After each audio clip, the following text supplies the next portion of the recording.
rocking with the best.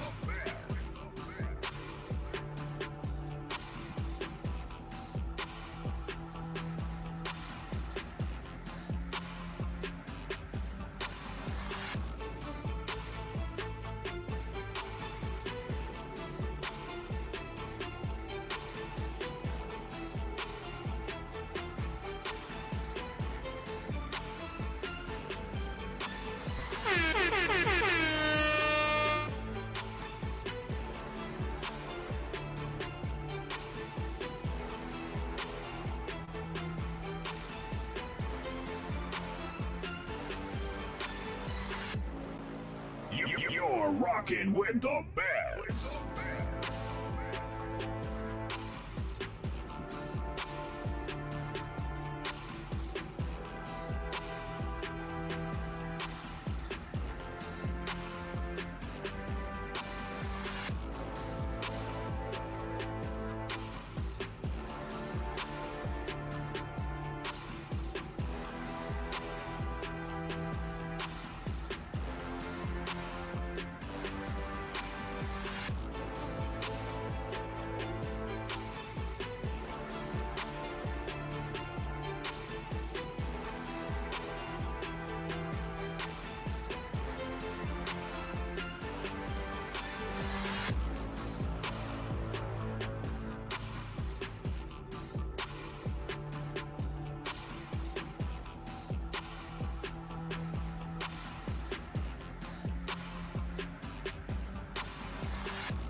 Peace and welcome to the culture here on the Black Star Network. I'm your host, Farajii Muhammad. Thank you so much for tuning in and being a part of the conversation, folks. Happy Thursday. Let's get right into it. Today, we're going to talk about how the Baltimore Sun newspaper, the major publication in Baltimore, has officially been bought by a conservative owner. We'll talk to you about the implications of that on the readership and the news. We'll discuss the details. Also, conservative donor attacks DEI efforts by using the words of Dr. Martin Luther King Jr. I'm going to tell you the trend that we're seeing in the conservative space in their messaging. Later on, we're going to talk about should Black people embrace anger? How a new look at the emotion of anger, especially its impact on Black men and Black women. We're asking this question because maybe we need to redefine how we are angry in America. We'll have that conversation. And I got something special for you as we're talking about should you thank yourself in public when you are awarded. Stay with us. It's all happening on today's edition of The Culture right here on the Black Star Network. Let's go.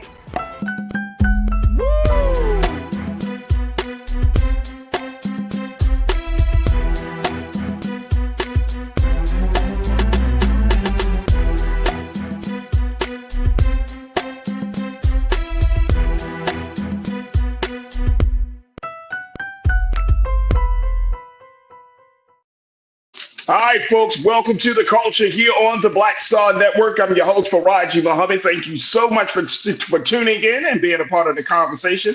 Happy Thursday. Happy Thursday. There we go.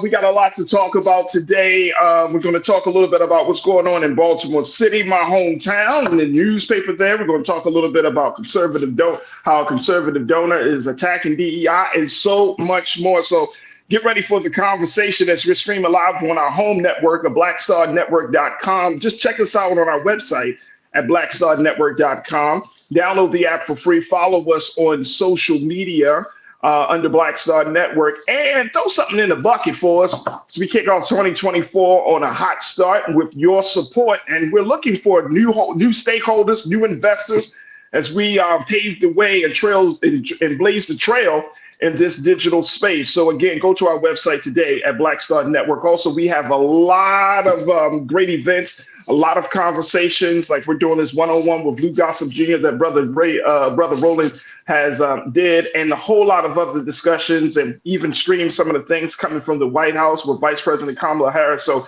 you'll find a lot of good information on blackstarnetwork.com. Make sure you check it out. Also, we're streaming live on Amazon platforms, on Amazon News, on your Amazon Fire TV. We're also on Amazon Prime Video, folks. Make sure you check us out. Find us on the Prime Video app, on the live TV, the news, or find us on Amazon.com under Prime Video, then Live TV, then News. And you can definitely see us there. We're also on the Freevee Network.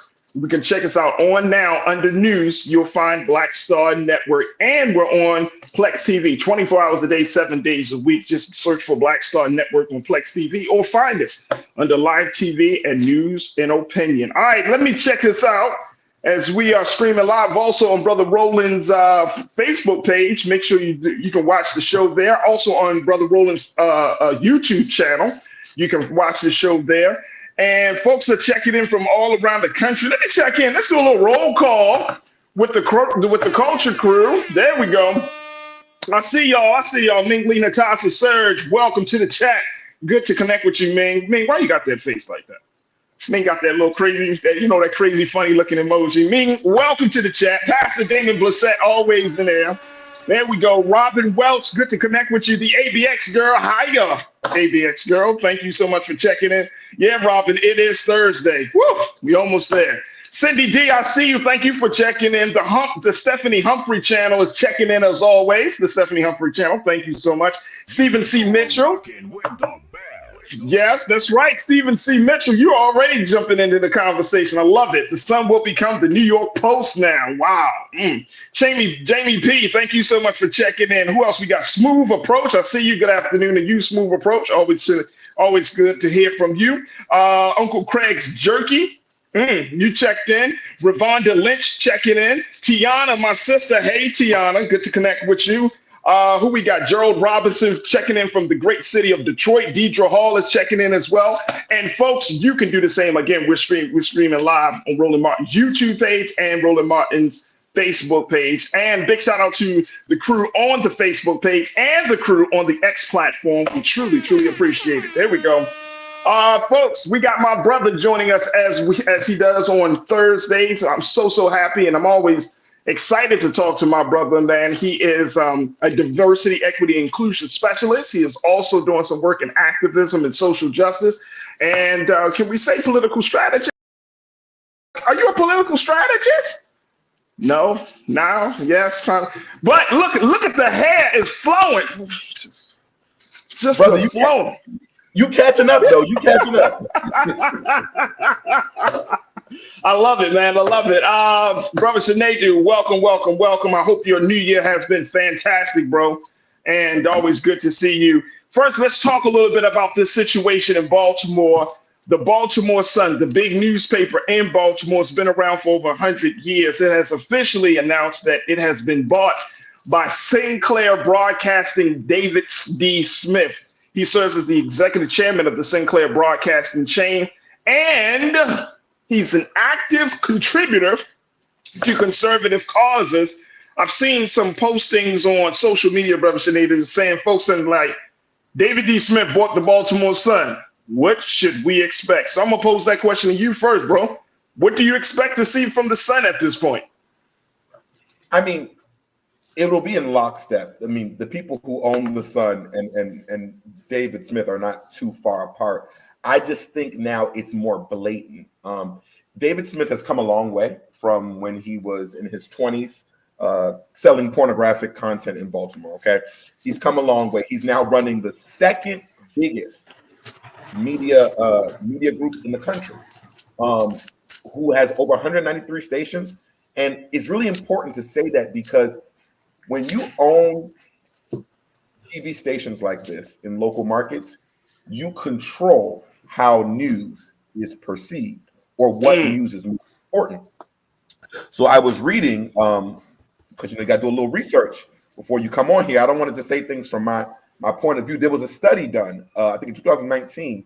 I forget who did it. I'll come back to you with who did it, but it analyzed the channels that they own, the media group, and they realized that their channels were taking out more local news and putting more national news. And in this day and age where we had a converging of white nationalists descend upon our nation's capital and disrupt the peace, people who own networks like that could be very dangerous to small town people who don't have some of the issues that the national news is talking about. But now if we're watching that news it can now trigger people on a national movement to do certain things. So we should be a little bit concerned. We should be a little bit concerned. I've been reading a number of reports, Brother Shanadu, from people who used to work for the Sun, former reporters, former writers and whatnot. David Simon, the creator of The Wire and Homicide, he said the Sun hasn't been he posted a tweet on the X platform saying the Sun hasn't been the same as a shell of its former self. Other writers have expressed concern. When Mr. David Smith met with the staff at the Sun this past Tuesday, talking about the directions they have described, and this is based upon those who were there, and of course it was under anonymity, but they described the mood being very down, that folks kind of felt a little bit dejected, a little bit depleted, and very, very concerned about it.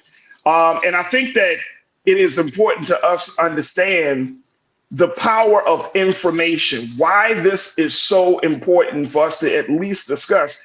For those who don't know, Baltimore has a Black population. It has gone down over the years, but it still remains to be a majority population, about 60 to 65% Black in the city of Baltimore.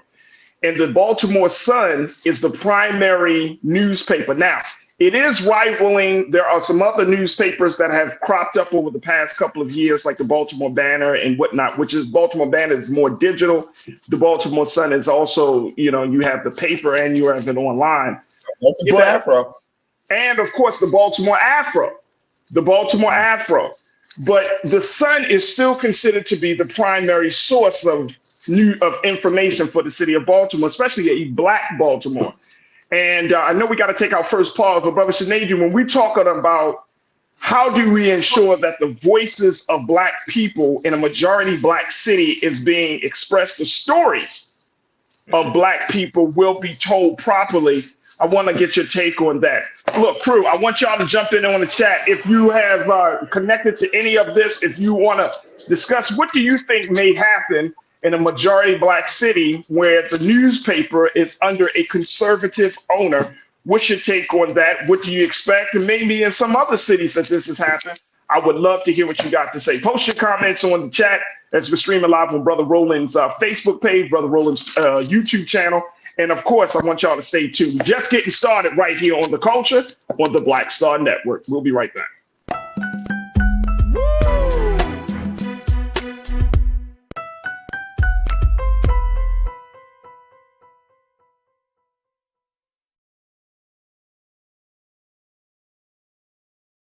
When you talk about Blackness and what happens in Black culture, we're about covering these things that matter to us, speaking to our issues and concerns. This is a genuine people-powered movement. There's a lot of stuff that we're not getting. You get it, and you spread the word. We wish to plead our own cause. Too long have others spoken for us. We cannot tell our own story if we can't pay for it. This is about covering us. Invest in Black-owned media. Your dollars matter. We don't have to keep asking them to cover our stuff. So please support us in what we do, folks.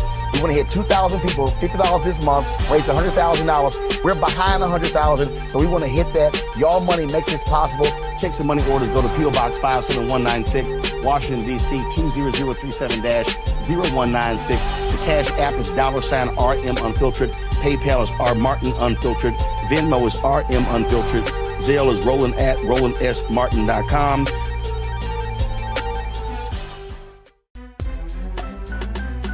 I'm Farajii Muhammad, live from LA.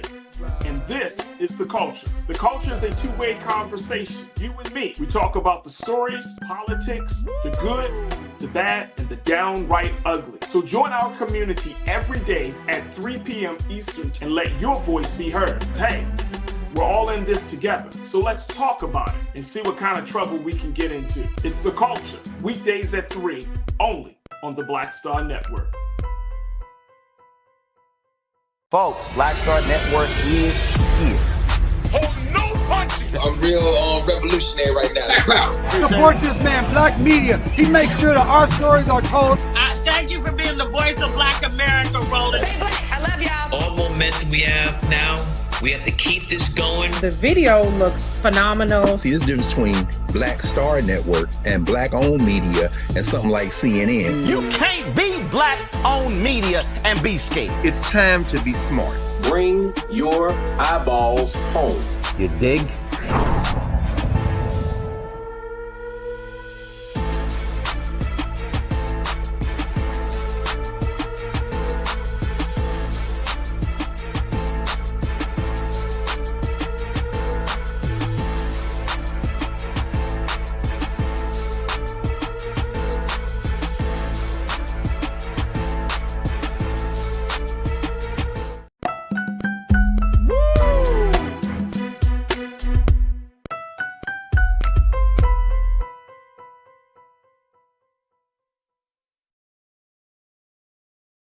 All right, folks, welcome back to The Culture here on the Black Star Network. I'm your host, Farajii Muhammad. We're kicking off the conversations talking about the announcement coming from Baltimore, where the Baltimore Sun, the major newspaper in the city of Baltimore, has officially been bought by a conservative owner, Mr. David D. Smith, who is the executive chairman for Sinclair Broadcasting Group.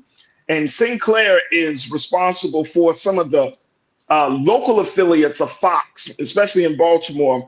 Of course, Fox News, being the conservatives, has a conservative slant in their reporting, and have constantly been under scrutiny for their bias in reporting the stories of so many different issues.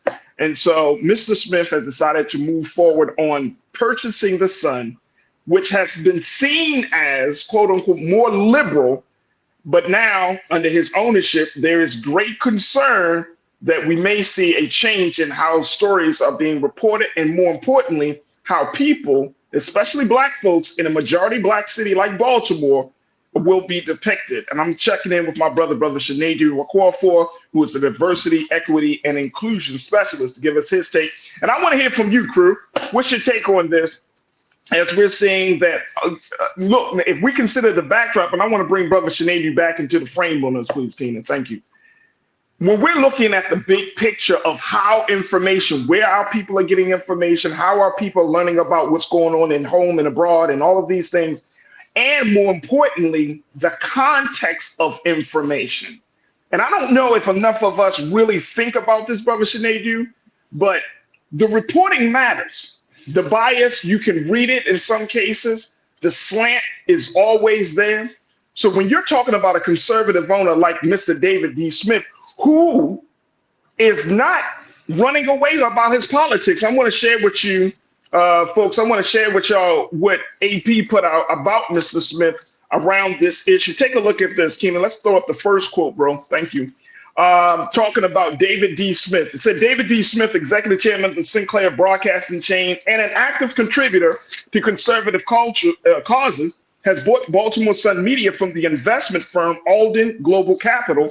The purchase price was not disclosed. Smith made clear that he used his personal resources to purchase the Sun, which will not fall under the Sinclair umbrella and will be under local ownership for the first time in 38 years. He also told the newspaper he had one partner, Armstrong Williams, a commentator who hosts a show on Sinclair affiliates. Let's go back real quick. If you're not familiar with Armstrong Williams, folks, Armstrong Williams is he's a Black man. He's in the GOP. He's a major voice within the GOP. I think he ran for office at one point, brother Sinedu. But he is, as you can see, he's a partner in this whole process. So you have a Black GOP, you have a white conservative who are looking to take over the Sun. Interesting dynamic, to say the least. Interesting dynamic. How does Black Baltimore feel about this whole process, as far as you know, based on the latest announcement? I mean, I'm sure that there's two factions, that there's one side that's concerned and one side that's kind of laughing it off. But I think we should be very, very careful because remember, this is a Baltimore-based paper, and the Sinclair Group is in the outskirts of Baltimore. They're in Cockeysville, one of the satellite towns of Baltimore. But I think what's important to mention here is that pay attention to what's happening in Maryland. We have a Black Democratic governor, and we have a Black Democratic mayor in the city of Baltimore.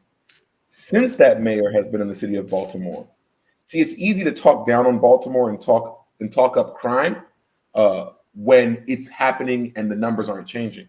But for the first time in almost 30 years, the homicide rate actually went down. Right. Drastically. The reason why I said we all should be careful, and I think that most local Baltimoreans should be paying attention and maybe wanting to verify stories when they read, is from the data that I gave you earlier. The Sinclair Group is known that when they buy stations, they put down local and put on national. So I say that to say, if Baltimore starts to feel safer by statistics and data, he can make sure that the Sun starts to report maybe other type of news that is not quite Baltimore, that might be Chicago or other cities that are not doing as well, and kind of trying to jam it together to say there is crime here as well, which has been a conservative talking point. And I think we have to be careful because that strategy has worked in their base. Excellent point. Excellent point. Let me go to what some of the crew members are saying about this issue as we talk about the conservative ownership of the Baltimore Sun. Robin Welch, you checked in around this. You said publishing more lies. You also suggested that, Robin, that people should start to unsubscribe to the Sun. Do you think that has that been part of the talk as far as you know, Brother Shanadu? That people will not? No. The Sun is Baltimore. People are they have been losing subscribers, as many national papers have been, because they're going digital. That is the only thing that has been making them lose subscribers. But in a city like Baltimore that is old school, that sticks to its laurels and its traditions, it's not going nowhere. That's a good point. Excellent point. Cindy D, you checked in and said Republican propaganda. That's what you will see. And I think that, and I'm glad Cindy brought this point up, because I was reading about this, and I don't know if I put this in the notes or not. But one of the, a media scholar was making the point that you got to be careful, because even though it might be under conservative ownership, to your point, there's a black governor, a black Democratic governor for the state of Maryland in Westmore. You got a black mayor, Democratic mayor in the city of Baltimore, Mayor Brandon Scott. You have Democrats outnumber Republicans overwhelmingly in the city of Baltimore and in the state of Maryland. But how does that fit? That, of course, the Baltimore Sun is Baltimore, but you still have the Capital Gazette, you still have other publications around the state. So with you talking about that political landscape of trying to push that part of the agenda in a Democratic stronghold like Maryland, how do you think that's going to fit? That's the thing, it's not. And I think what's going to happen is going to make those who already follow conservative talking points, they're going to feel like, yes, this is what they're talking about. And I've also saw, because remember, you're reading the paper and then you're watching Fox, and then you're watching Newsmax, and then you're going on Truth Social. So if all of these things are following the same syndication, even if what you're reading sounds preposterous in an article, if you hear similar stories in other forms of media, then it starts to become truth, which we know has been the complete, that has been the skeleton of the MAGA movement. That's how they move. Where even if you want to believe that this is a falsehood or there's a different truth out there, it makes it difficult because of how it surrounds you. However, the good thing about journalism is they can always be fact-checked. Absolutely. But see, here's my concern on that, Brother Shanadu, and I'm glad that you brought that point up. My concern is because it comes from an established, quote unquote, credible source that is not going to be fact-checked, right? Like, how many of us truly fact-check CNN, MSNBC? Some of us don't tune into Fox. I do sometimes. But, when you're talking about these established names in news reporting, how many of us really go fact-check? And even me, we reference various established names. Now, you have some of the smaller names, right? You might have a Politico, or you might even, quote from the BBC or Al Jazeera, for all of them we know, right? but we stick to the established names. And yes, sometimes their reporting can be mixed up. But the hope is that as a news institution, they're going to report and they're going to adhere to journalistic standards. And that's what you're really banking on, journalistic standards. The thing that we're seeing today is that we're getting more opinion and less journalism. We're getting more opinion and less facts. And opinions is big money today. That's why we source this information as we talk about these conversations. Opinion is big money. It's one thing to just, I mean, if you could go on any station, whether it's liberal or conservative, somebody's opinion is bringing in the dollars. And then there we go. And then we prop up the voice. We prop up that voice. You know what I'm saying? We prop up the voice on the conservative side as well as the liberal side. But opinions bring in the dollars. People, I'm starting to understand this. I don't think people really want the truth as much as we say we do. Because the truth will be, whew, I think it's easier for us to stay in our silos. I think it's easy for us to stay in an echo chamber and listen to people that quote unquote think like us. But if we start putting out the truth for real, you're going to lose some money. You are going to lose some money. Look, I got to take another quick pause. When we come forward, let's continue to talk about this. Also, let's on the other side, let's talk about how a conservative donor is attacking DEI efforts by using the words of the Honorable Dr. Martin Luther King Jr. This is about information and why it's important for us to be vigilant and understanding news from fiction and understanding history from fiction as well. Stay with us. The conversation continues with you, Brother Nadu, on the other side, right here on The Culture on the Black Star Network.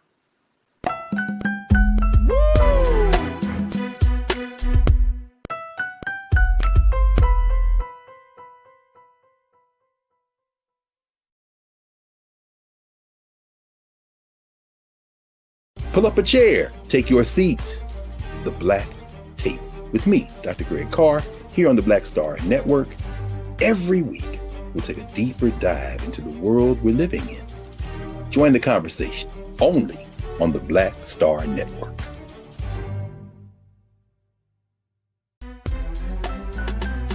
I'm Farajii Muhammad, live from LA.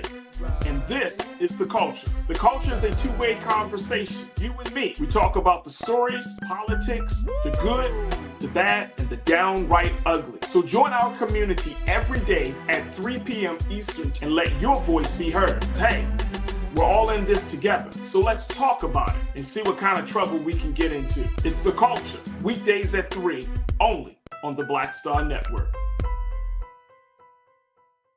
When you talk about blackness and what happens in black culture, we're about covering these things that matter to us, speaking to our issues and concerns. This is a genuine people-powered movement. There's a lot of stuff that we're not getting. You get it, and you spread the word. We wish to plead our own cause. Too long have others spoken for us. We cannot tell our own story if we can't pay for it. This is about covering us. Invest in black-owned media. Your dollars matter. We don't have to keep asking them to cover our stuff. So please support us in what we do, folks. We want to hit 2,000 people, $50 this month, raise $100,000. We're behind 100,000, so we want to hit that. Y'all money makes this possible. Check some money orders. Go to P.O. Box 57196, Washington, D.C. 20037-0196. The Cash App is $RM Unfiltered. PayPal is R Martin Unfiltered. Venmo is RM Unfiltered. Zelle is Roland at RolandSMartin.com. Folks, Black Star Network is here. Hold no punches. I'm real revolutionary right now. Support this man, Black Media. He makes sure that our stories are told. Thank you for being the voice of Black America, Roland. Stay black. I love y'all. All momentum we have now, we have to keep this going. The video looks phenomenal. See, this difference between Black Star Network and black-owned media and something like CNN. You can't be black-owned media and be scared. It's time to be smart. Bring your eyeballs home. You dig?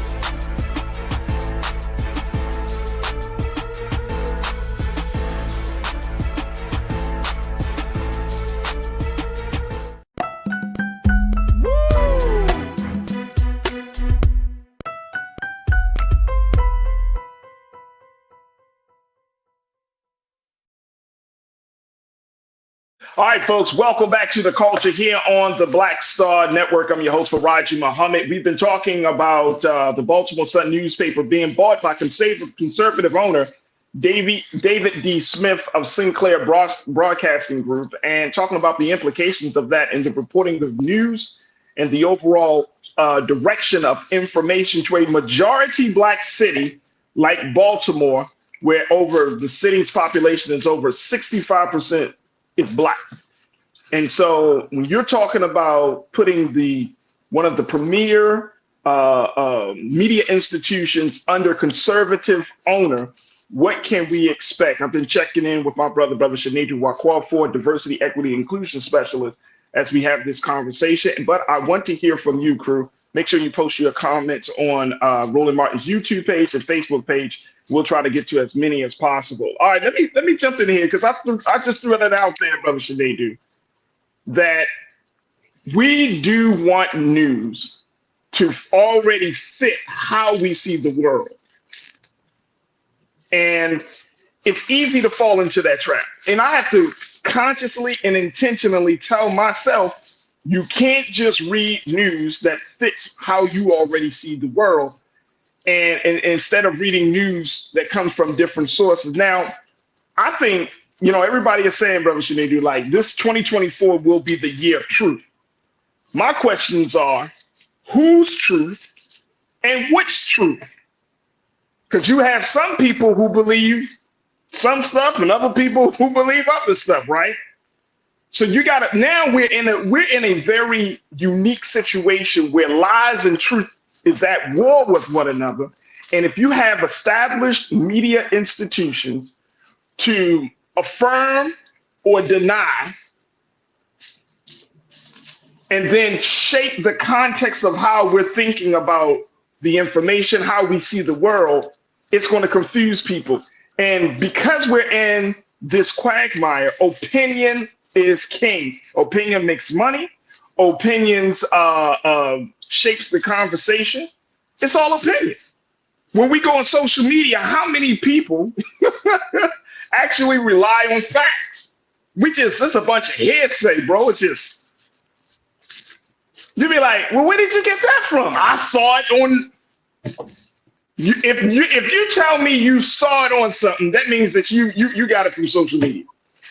If you don't tell me I read it in this or I read it from that, I saw it from social media. All right, let's go to the crew here. What folks got to say.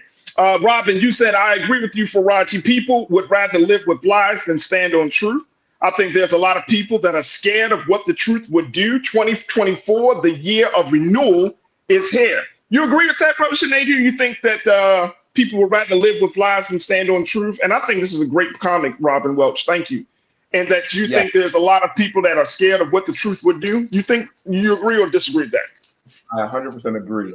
Because of a wise Black media prophet by the name of Charlemagne the God, he once said, no one cares for the truth when the lie is more entertaining. And if you look at the statistics of what we consume, it's entertainment. Take the news aside. Look at how television programs are being made.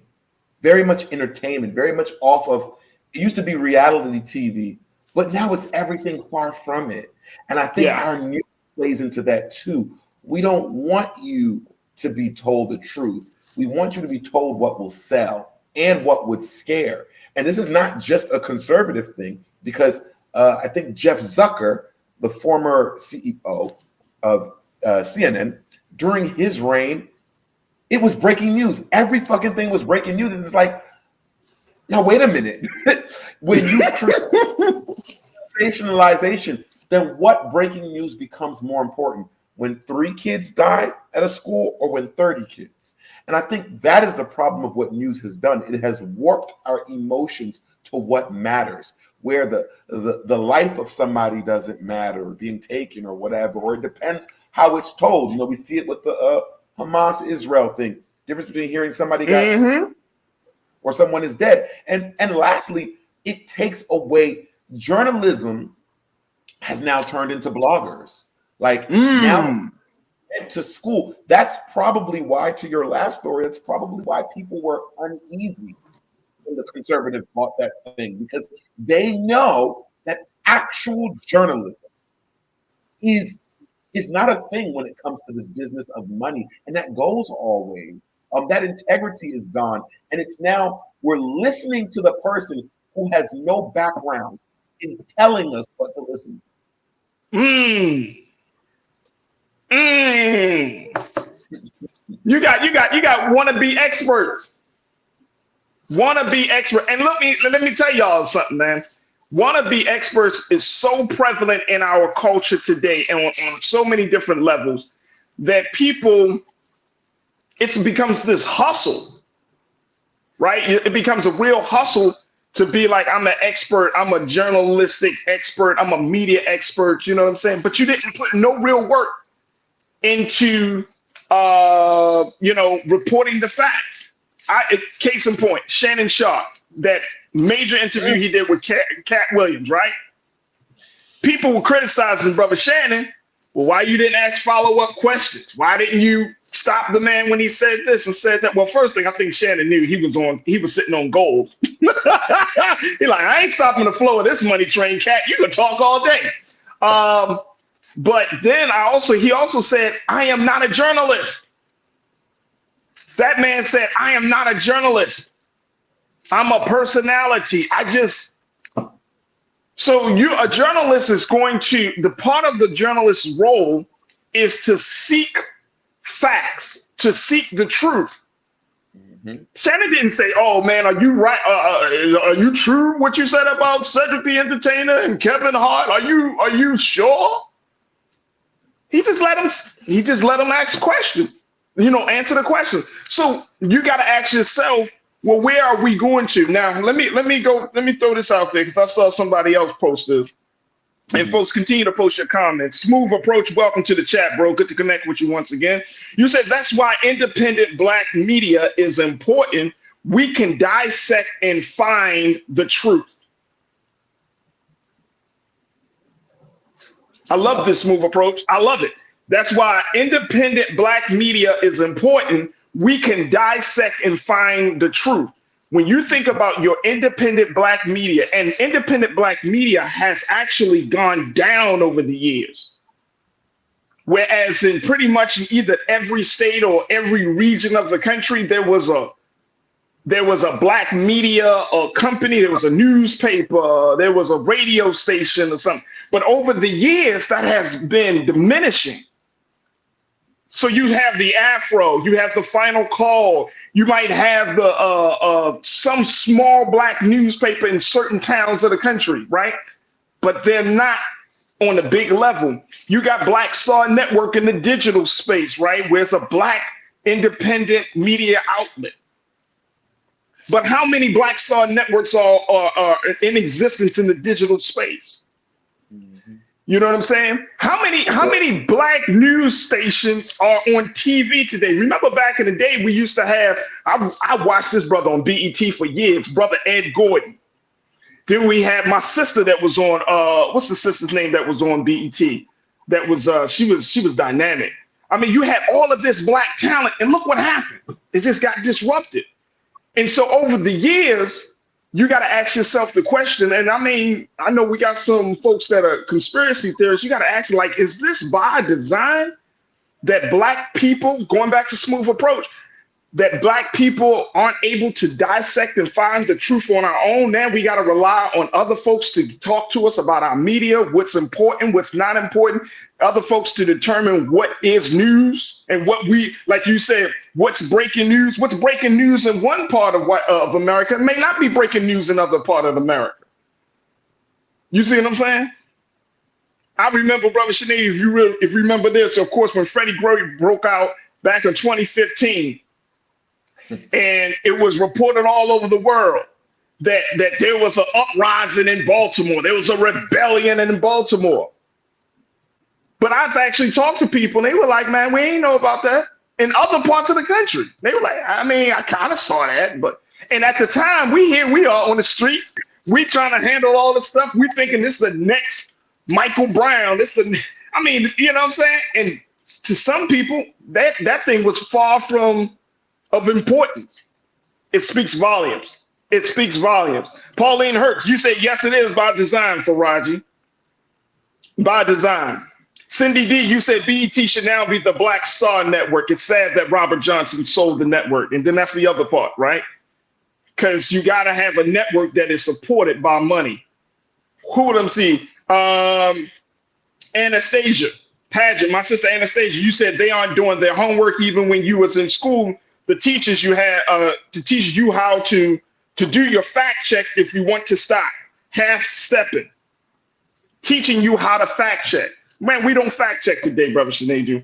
Look, what's your final word on this? What should Black folks from around the country and Black folks in Baltimore, how should we handle this moment right now? My final word, and I've said this 100 times, and I've said this many different segments that we have, and I'll keep saying it. The problem has always been integration, and it's going to always go back to that, because once we integrate it into their system, and we could be Americans like you, we stopped having the need for having businesses like us. So now all of a sudden the national carrier is better than the local carrier. That's why I can say NBC is telling me the truth, and this is little Black Star Network there. We got to stop doing that. We got to stop doing that. We have to pay attention, because most all news is local, is what they say. But them nationalizing the news, it's no conspiracy. It's just data. Look at the data. We have to be careful with how we consume. And a lot of it is not only what they're putting out, it's what we decide to take in. Because the same way you could turn on NBC and Fox, you could also turn on Black Star Network, right? And what you could do, should you choose, is do a side-by-side comparison. And if you see that in 2 or 3 different segments on both networks, that Black Star makes more sense and it's more credible, then that's who you follow. It's not just because who's big. Bigger is not always better. Absolutely, absolutely. I want to throw this out there, and then we got to take another quick pause. Educate to free us. Welcome to the chat. Welcome to the crew. You posted something I really like. You said independent Black media is important, but people don't know the difference between Black owned and Black targeted.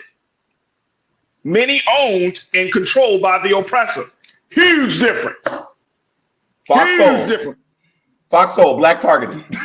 Black targeted. Black targeted. Black Star Network, Black owned and Black targeted. Yeah. Huge difference, y'all. If you need a reminder, just remember good old Don Lemon on CNN. Black, there it is. Black targeted, white owned. Black owned and Black targeted. And I'm educate to free us. I love that, because I think that is an important, because Black targeted. Let me just say it. Let's talk about it. You know, if it's BET, Black targeted. It was used to be Black owned, right? But now it's Black targeted. And there's a difference, and you can tell the difference. You can feel the difference. And as you say, Brother Sinedu, if you did a quality control test side by side, you can tell the difference. Let me see this one last one right here. Lori, you said Jacqueline Reed from BET. I think that was her. What the sister name from BET, the anchor? I feel bad because her name escapes me at this moment, but absolutely. Look, I got to take another pause. Let's talk about how the conservatives are trying to disrupt the effort of DEI using Dr. King's words. Is an absolute tragedy of how they're twisting the words of one of our great leaders and why they are doing it. Stay with us. That conversation is up next here on The Culture on the Black Star Network.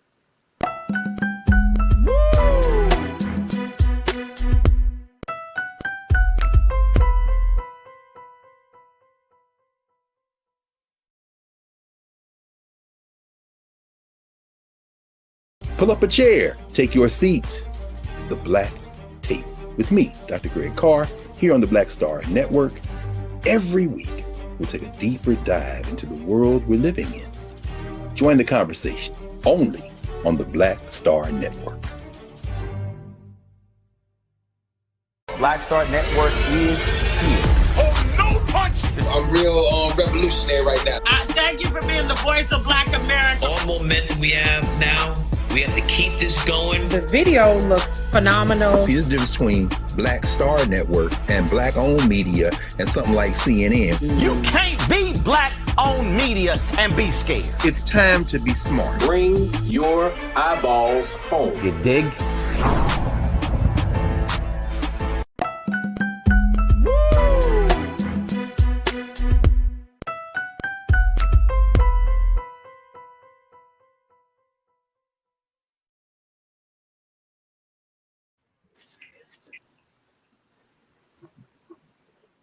All right, folks, welcome back to The Culture here on the Black Star Network. Checking in with my brother Shanidru Wakorfor as we have these conversations, and of course, checking in with you. Brother Shanidru, there is another conversation that I want us to have, and I wanted to get your take about this ongoing attack against diversity, equity, and inclusion efforts that are being...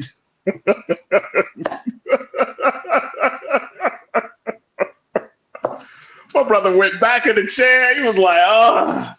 And look, this is again, we're talking about messaging. This is talking about truth. We're talking about intent. This is a story around that. Conservative donor, Mr. Bill Ackman, the same Bill Ackman who was in the integral part in pushing former Harvard president Claudine Gay out of her position as Harvard president. Billionaire conservative donor. The same Bill Ackman whose wife was actually charged with plagiarizing. The same charge that he brought up against Claudine Gay that she wasn't found guilty of, but his own wife was found guilty of. Yeah, that guy, Bill Ackman. And so Bill Ackman, in a conversation and in a meeting, he was speaking with ex-owner Elon Musk and Representative Dean Phillips of Minnesota, who is a long-shot Democratic presidential candidate on the King's birthday. He called the DEI efforts the DEI movement. And he said it's an ideology that went against the tenets of King's 1963 I Have a Dream speech. Let me just tell y'all something, please. Look, man. Come on, let's keep this thing. Hold on. Before we get into what he said, I just want to make this very clear. Let's stop minimizing Dr. King to a damn speech, man. Read the history. After 1963, that man was shot and killed and assassinated in 1968. From 1963 to 1968, there was an evolution of philosophical, political, and social thought of Dr. King. Y'all need to learn the history. Don't let people keep him at I have a dream. He was more of a revolutionary than than people would like for us to believe. I'm just telling you, read the history of Dr. King. His ideas were falling in line with the quote unquote black militant black power movement at the time when he was killed. That's why he decided to stand up against the Vietnam War. That's what got him killed. But let's go back to Mr. Bill Ackman. He's a hedge fund manager, and he's been on the forefront of an effort to delegitimize DEI programs.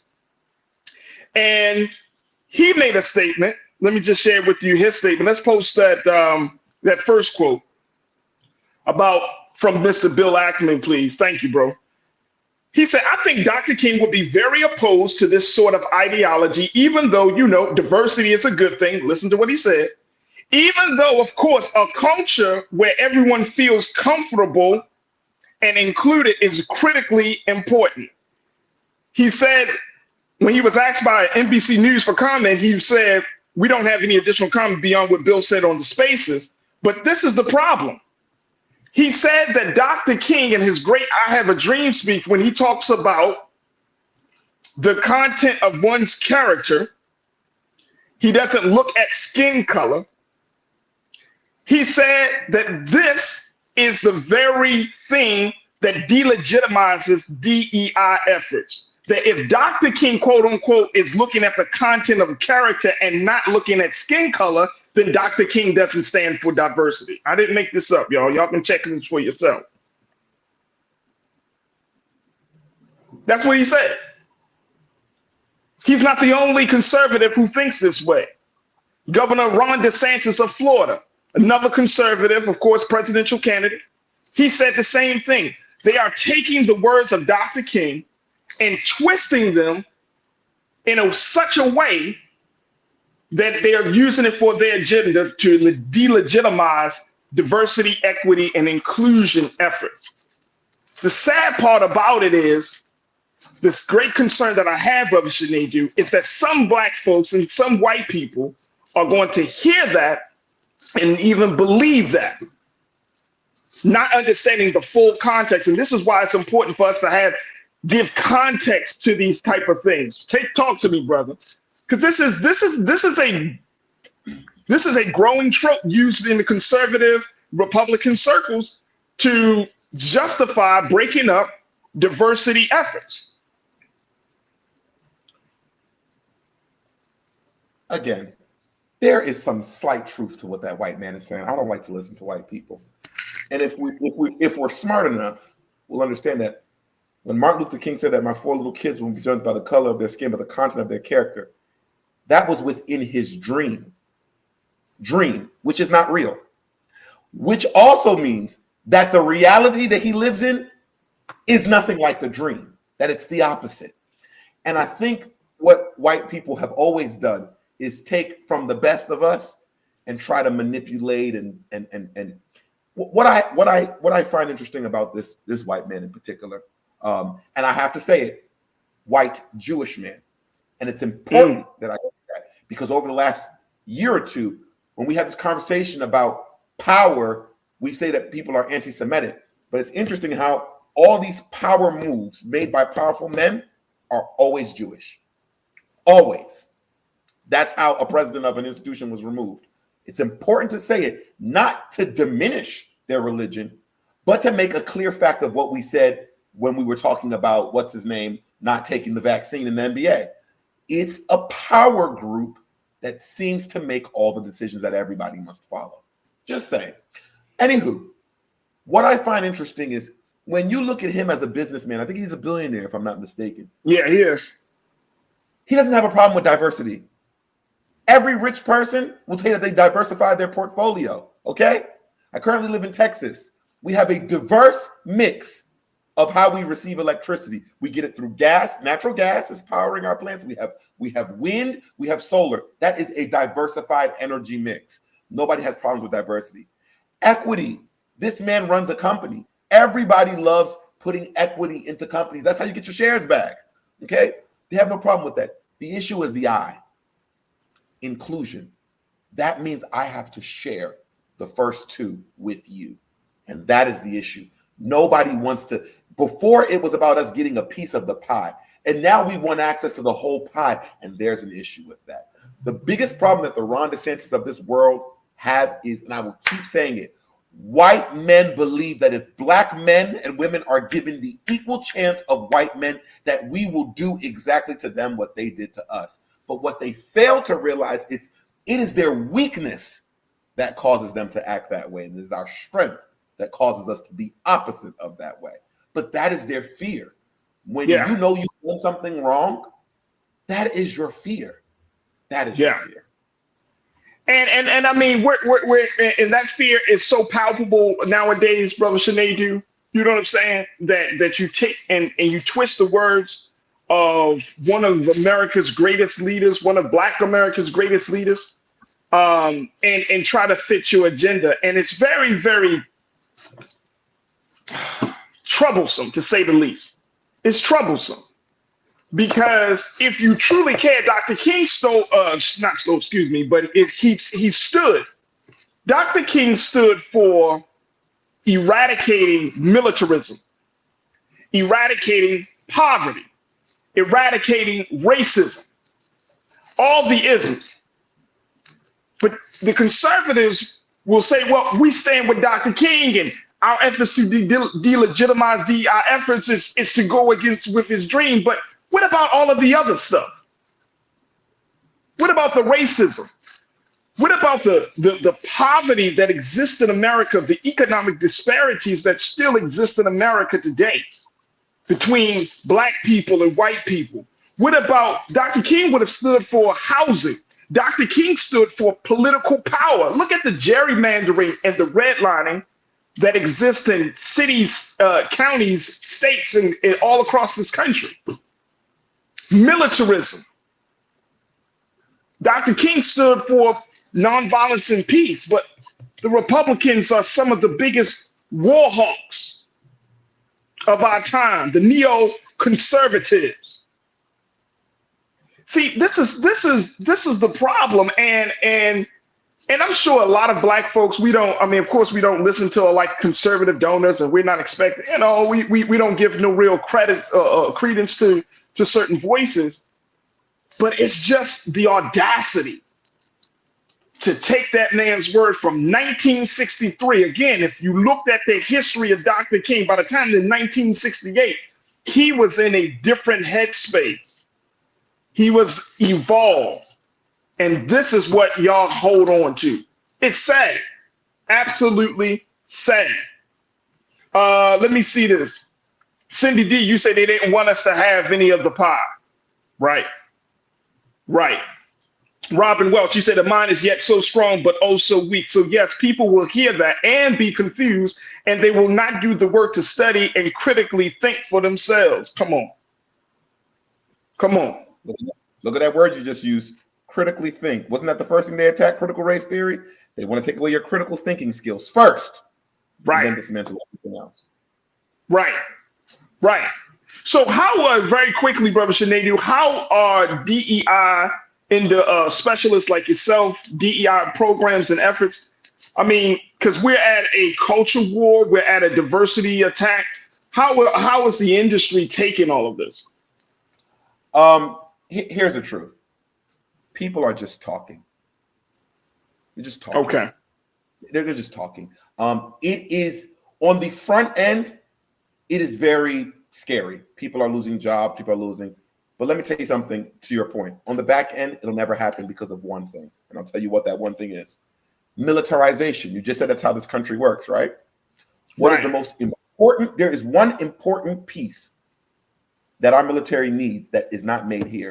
And those are called the semiconductors. And that's made by a company in Taiwan, TSMC. Okay? They're building, I think, a $20 or $30 billion fabrication plant here in America. Guess who you're going to need to do all that? Guess who has that knowledge to do all that, the work, and who has the know-how, the wherewithal to do all of those works? They're foreign people. They're foreign people. So no matter what these conservatives say on the front end, in order to make your America First agenda works, America don't have the education to make America First work. So you need people from out of town, you'll need people from out of the country. And in order to make them feel good about working for you and leaving their country, you gotta hire a DEI officer. So if America wants to protect its sovereignty, which is based on its militarization, it will be begging for DEI.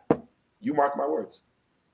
And if America wants to protect its sustainability, if America gets back into a space where it's not opening its doors for Black, Brown, Asians, women, and all groups of people to be a part of this country in a very real and significant way. If America is not doing that, America is not going to survive for too long. It's not going to survive for too long. And we're seeing that. Institutions are falling, systems are breaking apart, and the rich class, the elite class, those who, and I'm speaking of the white rich elite class who want to try to dictate the agenda, y'all, they're going to be frustrated because you can't stop diversity now. It's happening. The genie is out the lamp, bro. It's happening.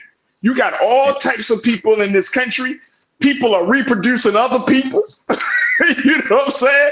You can't stop this thing. You can't put this thing back. You can't tell people, man, go back to your country and all that stuff. Then America is either going to have to accommodate or going to be suffering in terms of sustainability. You got the final word, bro. I just think, again, be careful with rhetoric. Rhetoric is very powerful. Remember, a man got into office and said he's going to build a wall and do this. And most of what he said he was going to do, he did a little bit of it, but he didn't really do it. What these people are doing, how they work together, is just to make you afraid and fearful, which is a slavery.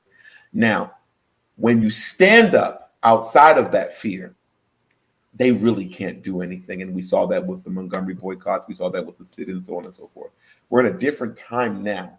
But I think it's important that when we see this thing, we should be fearful, but we should also face it head on and stay local. I'll leave you with this last thing.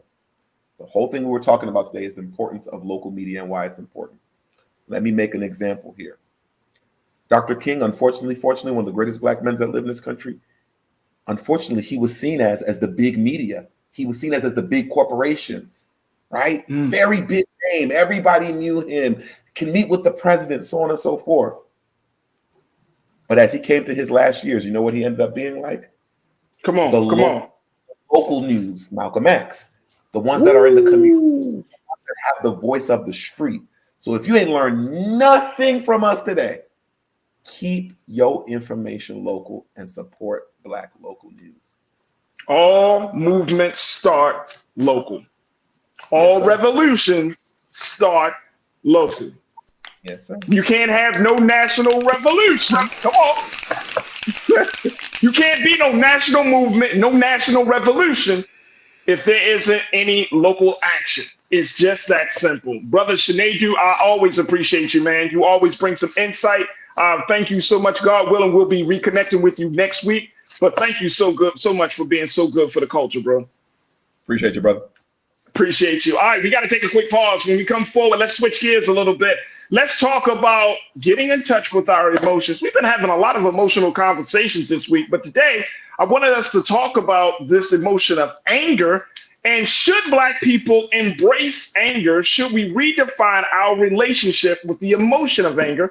I'm going to be checking in with our life coach, personal coach, Trinette Collier, to talk to us a little bit about this. And later on, let's talk about something else that I think is very important, which is the idea of thanking yourself publicly. Yeah, I'm gonna share the story around the sister Niecey Nash Betts and how when she won her award for her role in Dharma, how she thanked herself, and how some people were like, really, you thank yourself? We'll have that conversation. Stay with us. All that's happening on the other side right here on The Culture on the Black Star Network.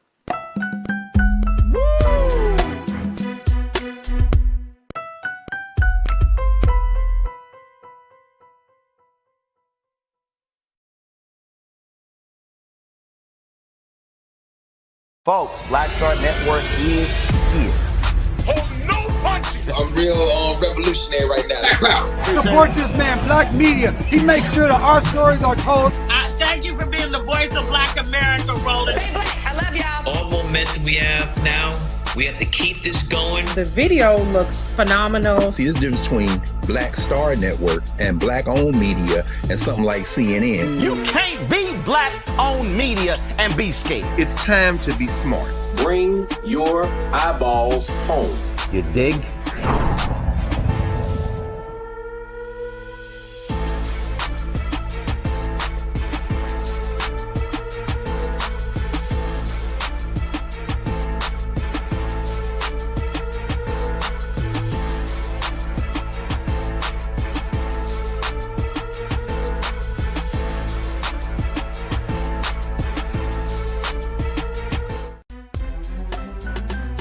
I'm Farajii Muhammad, live from LA.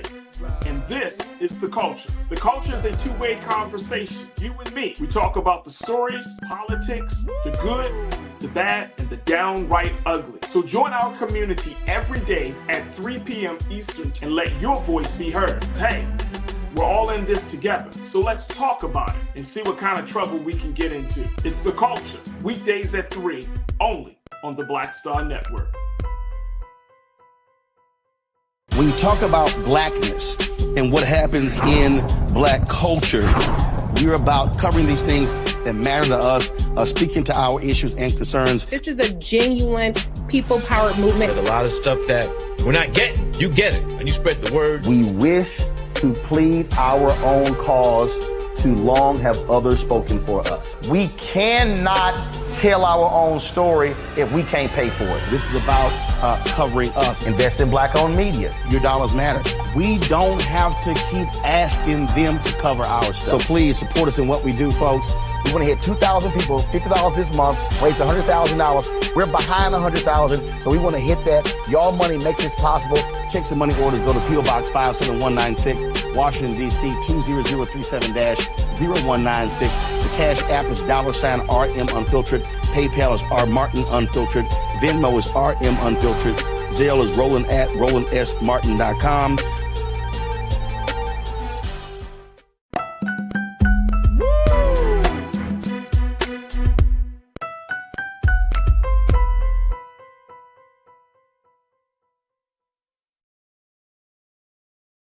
All right, folks, welcome back to The Culture here on the Black Star Network. I'm your host, Farajii Muhammad. Thank you so much for tuning in and being a part of the conversation. Happy Thursday. Welcome to the second half of the show as we're streaming live on a number of different platforms. First, our home platform of blackstarnetwork.com. Make sure you do your due diligence, folks.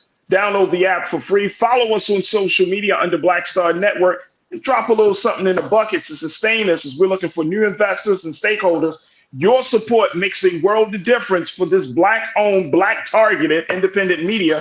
And so you can do so right there online on our website at blackstarnetwork.com. We're also streaming on Amazon platforms. You can check us out on Amazon News on your Fire TV, on Amazon Prime Video. You can check us out there. Find us on Prime Video app under Live TV The News, or find us on Amazon.com under Prime Video, then Live TV The News.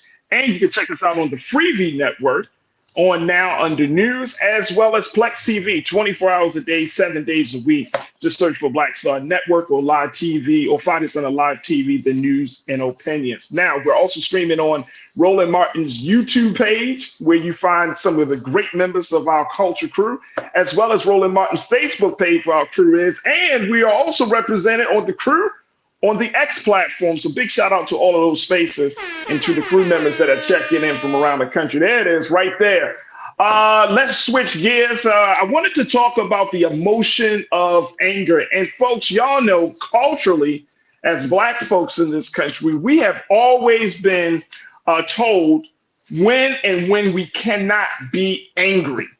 And I've been thinking about this. We've been having some emotional conversations, but I'm looking at this, and this is a huge part of our culture. It's more like the unwritten law that when we're in work, whether we're at home, whether we're out in public of any kind, Black folks can't be angry. Now, I saw this piece in Essence Magazine, and I sent it to my sister Trinette, who is joining us. She is a relationships coach. She is a personal coach, licensed personal coach, and she is an author. She is a speaker. So she's here to join us as she's been doing, kicking off for 2024. Trinette, welcome to the culture once again. Always good to have you, my sister. Hey. But if we talk about anger, the emotion of anger, and I thought this was so fascinating. There was a story that ran at Essence Magazine on essence.com. Yeah. And it talked about it, of course, in the context of Black women getting mad and that whole label of the angry Black woman. Yeah. And now in this particular piece, Essence is saying, sisters, get mad.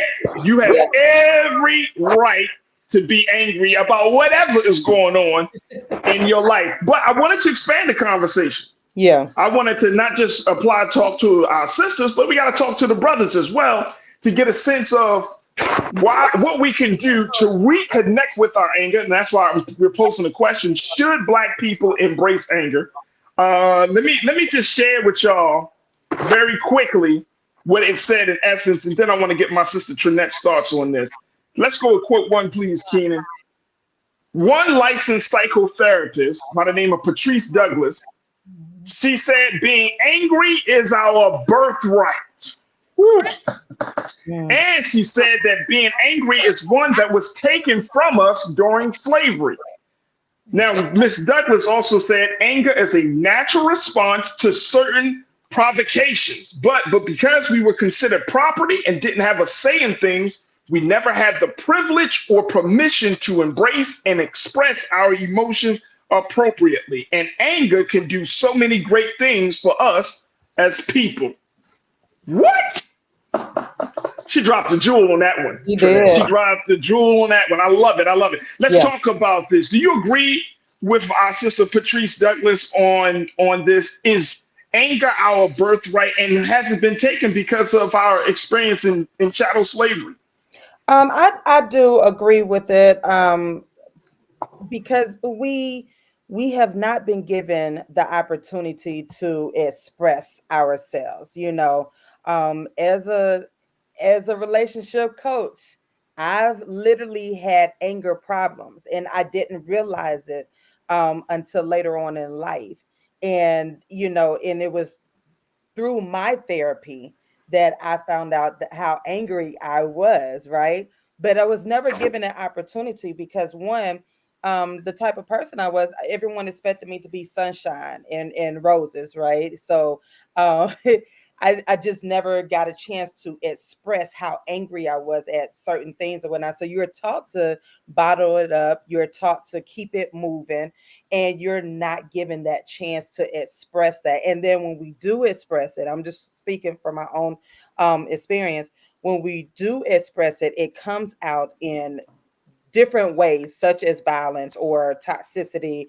And, you know, and then it becomes another cycle where people are constantly like, well, she's the angry Black woman, or, you know, you're just so angry. But nobody has sat down and said, listen, it's okay to be angry. Let's find a way to channel this anger. Let's find some healthy solutions and ways to release this anger. Because again, you're talking about being on the job. You're talking about, like you said, at home. You're talking about in the public eye.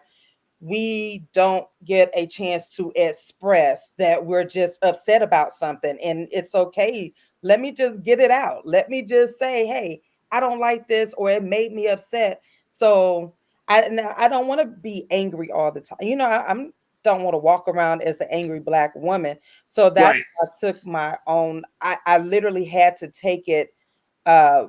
I had to take charge of my own life, and I had to say, listen, this is not normal for me. This is not normal. I don't want to be considered the angry Black woman. I don't want to be mad. You know, I love life. I love smiling. I know things have happened, but I don't want to be angry. So I agree. I definitely agree. And there are a couple of things. There are so many different layers to this that I'm hopefully we can get to them, Trinette. But our anger is a part of a natural response. I want to go back to what Patrice Douglas, the psychotherapist, had said about that. Because when we were enslaved, when our ancestors and our people were in chattel slavery, we had to hold in. It was beaten into us and conditioned into us to be joyous about our circumstances. Right. The great myth that white people who came to the shores of Africa saved us from savagery. Right. You know, some of us may have been taught that when we were in schools, they came to do us a service by putting us in chattel slavery and removing us from our homes and our origin of our origin. Right. So that's a myth. But even during the period of chattel slavery, we were taught to be grateful. Yeah. We were taught to be thankful. We were taught that God had bestowed his grace upon us to be in that condition. Right. Because where would we have been if it wasn't for them? For them. And see, and it sounds insane now, right? Yeah. But think about this was the ideology that our grandparents, great grandparents lived by. And then if you get once we came out of chattel slavery, we started living under Jim Crow. Yeah. And that whole idea of you again being grateful in your servile position in life. Yeah. Yeah. You can't show no anger. And it is one of the most toxic and most unhealthy ways of being when you can't express anger. Because what, as Dr. Patrice said, as the psychotherapist said, it is natural for you to get angry when you have been provoked. Right. And when you don't recognize the natural, then you become unnatural in your existence. I'm gonna just say that again, y'all, because some of y'all may have missed it. When you don't recognize the natural, a lot of us don't want to even acknowledge that we have certain feelings when things happen in our lives. So when you don't recognize the natural, then your existence, your expression, how you go about living and being in the world becomes unnatural because you got to do all this masking. Yeah. And that masking. And that's toxic. That's toxic AF. I'm gonna just say it like that. That's toxic. Yeah. Because the mask, it becomes part of us. You know, it becomes part of us, and then we're going through life, and we're just, you know, we're smiling. We're like, I'm okay. I'm okay. No, I'm not mad. No, I'm okay. I'm grateful. Like you said, you know, we were conditioned. And so now we don't know we don't know what's real and what's not. And we don't know how to decipher, like, okay, am I really angry? Am I putting on? Am I over exaggerating? Is it too much? You know, we start questioning this, and it's like, no, I'm angry. I'm just upset that something didn't work out, and it's okay for me to be angry at that. Now, if you know, I think it goes deeper if we're like constantly angry at something all the time and don't have a reason. I think that's when we need to start looking at like getting some help, seeking some help, or, you know, like what is the root of your anger, you know, because sometimes some people do really have those anger issues that stem back from childhood trauma or whatever the case may be. Now, you know, in those cases, I think that's something that we do need to look into. But if you're just, you know, not allowing people to just express themselves, like, no, he fixed my car wrong. The car was, you know, he misdiagnosed my car, and now I have to pay out extra money. I'm angry about that versus saying, oh, she's an angry Black woman and she don't know what she's talking about. You know, that has happened to me, you know, and to a lot of women in general. You know, it's like, no, I'm trying to express that something is not right, but you're taking it to the next level, and now you're calling me an angry Black woman because I'm upset I have to pay spend extra money. You know, come on. Extra layer. There are layers to all of this. Absolutely. Yeah. Look, we got to take a quick pause from there. Folks are checking in. I love what I'm hearing and what I'm seeing in the chat. Folks, make sure you all post your comments in the chat. We're streaming on Roland Martin's YouTube page, Roland Martin's Facebook page. But I love the chat. I can't wait to share with you what some of you are saying, because I think this is the wrong relationship that we should have. And I know this might be even a controversial topic to talk about. But guess what? We should be angry. Black people should not be happy about the condition that we find ourselves in this country, about the condition of our personal lives. At some point, you got to get angry, y'all. And it's okay. Because when the rest of the world gets angry, then what? Then we gotta take that. When white America gets angry, we gotta take that. But when Black America, y'all keep yourself under control now. You stay within the lines that we gave you. No more. Folks, we'll continue the conversation on the other side. Stay with us. It's The Culture right here on the Black Star Network.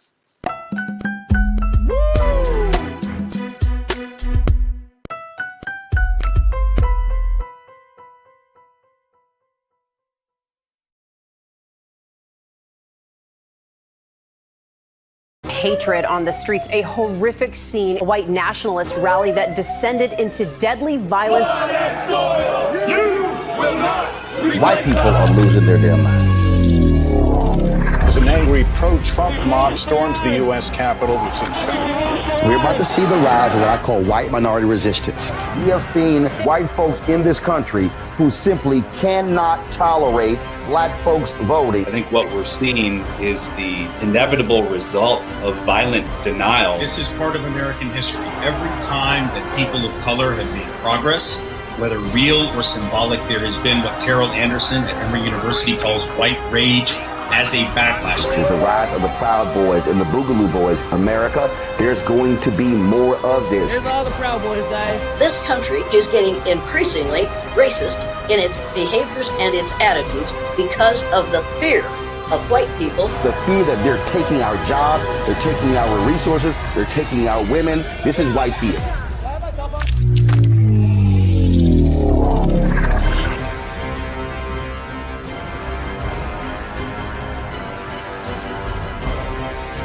We just have one of the oldest cultures that's desperately needed for mutual salvation. That's the consciousness.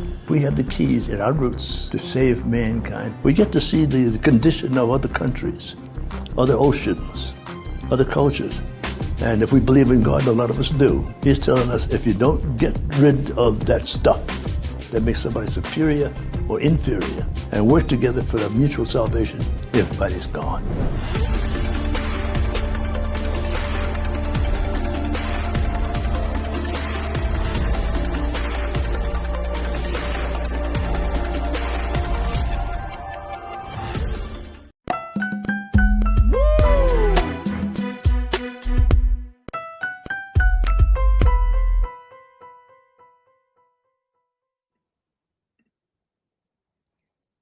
All right, folks, welcome back to The Culture here on the Black Star Network. I'm your host, Farajii Muhammad, joined by my sister, Trinette Collier Green, who is the inspirationalist. She's a relationship coach, and she's talking to us about this idea, this question that we're posing: should Black people embrace anger? And if we don't think about this, and some of us may not even think about this, but this is such a part of our culture where we are told to stay under control, to not get angry, even when we are provoked, whether it's by the police, whether it's by a neighbor, whether it's by a coworker or a colleague. We are always told to remain under control. And I'm gonna go as far as to say, even God gets angry, man. Oh yeah, even God. We say no, but see, Trinette, we say that we talk about the goodness of and greatness of God. We talk about, oh my gosh, He is the God of love. He's the God of peace, but God gets angry. Yeah, because the foolishness that's happening down here. Right. I'm pretty sure so if the source of all creation gets angry, and my pastor and my brother Damon, he posted the scripture where he talks about this. Let me see if he said the scripture says, "Be ye angry and sin not," in Ephesians 4:26. He posted that. It makes me think, like, if God can get angry, the source of all creation is angry, then why are we told not to do something that is natural? Right. As a former educator, I would teach. I taught all grades, pre-K through 5, and in my pre-K class, we're always talking about emotions and feelings, right? And we have the chart. And I remember we were going through the emotions, and when it came to the anger part, a lot of the children were like, "No, you can't get mad, you can't get angry," and it was natural for them to say that, right? But I would allow in my classroom for my little Black boys and my Black girls to get angry, and it's okay. I would embrace it with them. I'm like, why are you angry? And they'll say, well, such and such took my toy and that made me upset. So I embrace that, and it would let them know it's okay.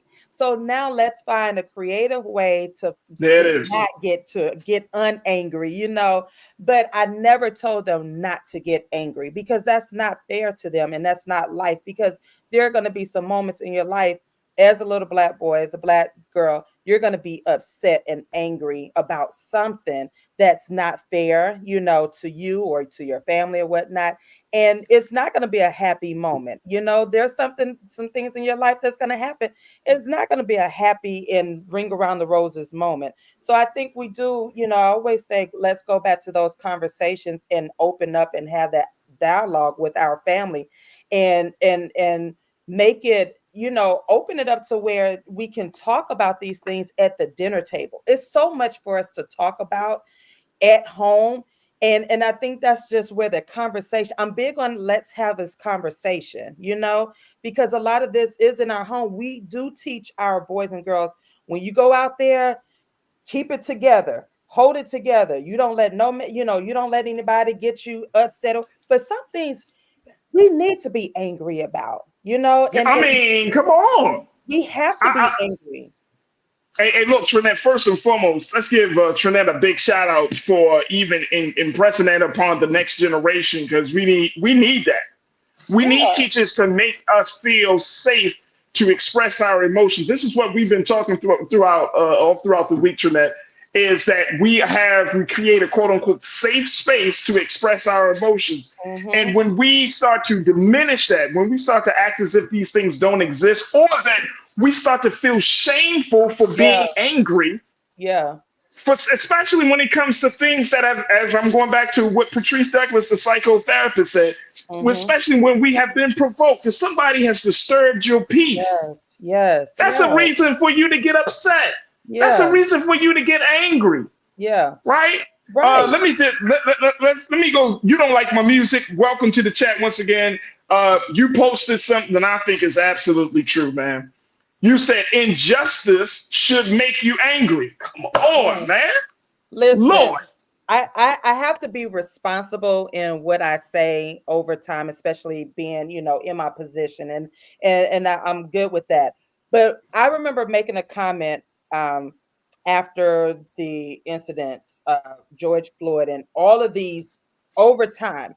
And I said, why aren't we angry? Why are we fussing with each other about what should be burned down? Don't get me wrong. I don't want anybody to lose their job. I don't want anybody to burn down anything, but why are we up our own, you know, community or whatnot? And then, you know, I remember having this dialogue with other brothers and sisters. Well, you know, we have to express our anger in a different way. And I just blurt out, like, why? We're mad.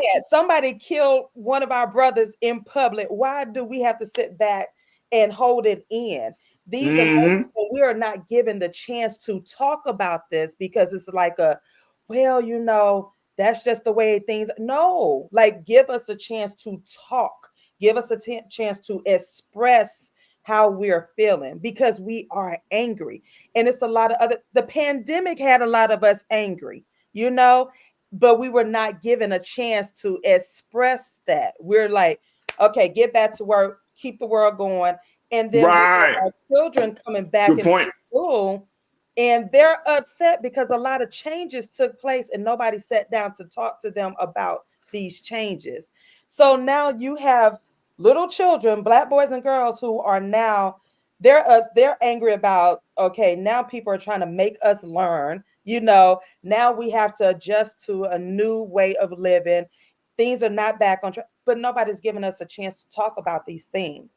And so that, you know, we are angry. And so my question would be, why not? How come we cannot express that? Why are we taught, and why are we continuing to teach each other that the anger is we have to hold it in? And I'm going back to the psychotherapist. It comes from our time in slavery, to accept punishment, right? To accept oppression and tyranny, to the point where if you even speak out against oppression and tyranny, you're seen as the enemy. Yes. Ain't that crazy? Wow. I mean, that's where we see it, right? Yeah. Like, and we run from that. And I think this is very interesting that if y'all see, if anyone that tunes into the show or anyone that tunes into the network, y'all be like, man, there's some angry Black folks. Well, hell yeah, look at the state of Black America. Yeah. You see what I'm saying? Like, this is different. Now, this is another quote from the piece from Essence, and I think this is also very important. Let's put up quote 2, please, Keenan. Thank you, bro. It said that even today, our anger, when we do express it, gets filtered through the stereotype lens of the angry Black woman, because they're talking to Black women in essence. And I'm going to even throw in the angry Black man, costing us professionally and personally, in the most extreme cases, putting us in life-threatening situations. Yeah. Aware of these outcomes, many Black women and men have opted out of exploring their anger and learned into being unbothered instead. Yeah. Okay, we're gonna talk about that. Sincerely Bowen, author of Bad Fat Black Girl, says this popular cultural response is a quote, very cute distraction rooted in parody. Avoiding our anger has never existed as a true, authentic solution. Being unbothered gives us a way to walk away from a natural emotion we have no safe way of expressing and haven't had the opportunity to understand. Lord Jesus. Come on. How many of us, but whether you're man or woman, have to be taught how to be unbothered? And then we take that same unbothered state, take it home, right? And so we don't express ourselves. We become, and we talked about this for Black men earlier this week, Trinette, being emotionally unavailable. Oh, yes. Right? Holding in the pain, holding in the frustration, but trust and believe it's going to come out in some way, shape, or form. Exactly. You become a ticking time bomb in your own home, in your own community. You blow up at your people. And that's why I think that's a huge part of why we got so much quote unquote Black on Black violence. Yeah. We start to hate each other. Yeah. Because of the anger that has been as a result of our oppression, as a result of the treatment that we receive, the injustice that we live under, and we let it out on each other, whether it's by gun, whether it's by verbal abuse, whether it's by men hitting women, whether women hurting and killing children. I mean, it comes out in ugly ways. Talk to me, Trinette. How do we get a handle on that?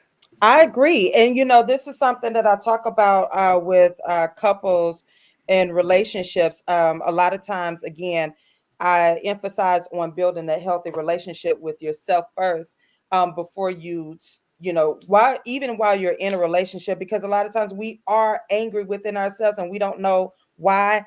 And so we've never expressed it. We get together and we blow up at each other because we don't know how to have culture conversations. We don't know how to sit down and express how angry we are about something. And we hold this in and we're expecting our partners to know what we're thinking and have a solution. But that's not the case, because we have not sat down to talk to each other. We have not given each other a safe space to say it's okay to express. One of the activities I would do I've always had classrooms with boys, Black boys.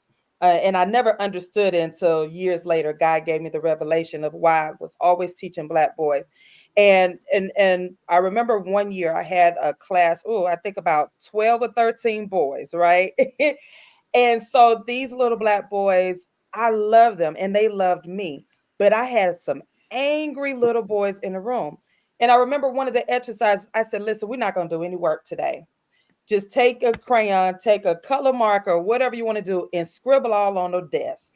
Get on the floor and scribble on the floor. Now, we've been taught not to write on walls and desks and the floors, right? But my boys, what I knew I needed for my boys at that time, they needed to express.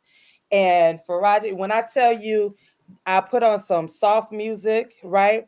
And I just remember my boys just scribbling away. And one of my babies said he was mad. And I said, why are you mad?